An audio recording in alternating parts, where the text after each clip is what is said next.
If you have one buyer, you have no buyers. So you want to attract as many buyers as possible, and seller financing can be one of the best ways to do it. What is seller financing? In some ways, seller financing is just like any financing. Instead of selling your company for a lump sum, you agree to let the buyer spread the payment over a number of years after they put down a down payment. This is really attractive to a buyer because getting loans for acquisitions is very difficult. Where seller financing differs from, say, a mortgage loan is that the repayment term is much shorter, typically 5 to 7 years maximum. If the deal size is of over 7 to 8 figures, this can make sense, but generally 3 to 12 to 24 months is what I see for smaller acquisitions. How does it work? Your buyer might ask for seller financing, or you can use it as a bargaining chip. So again, this is essentially your chance to really negotiate with the buyer on a higher price. Again, your job here is to de-risk the acquisition. So if you're able to offer a more lucrative, maybe they have a plan to grow the business a ton, and so you can do 50%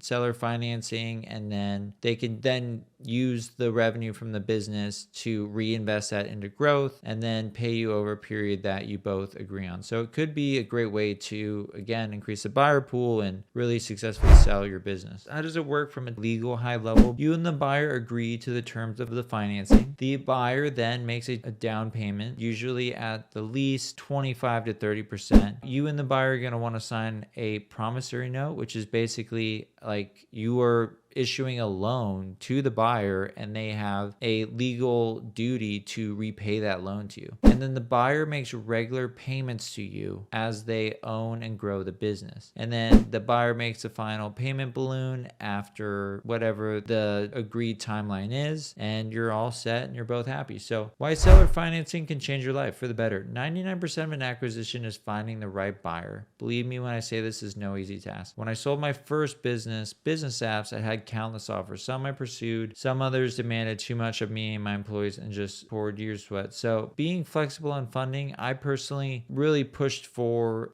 just being able to, widen the buyer pool as much as possible and then get the best terms.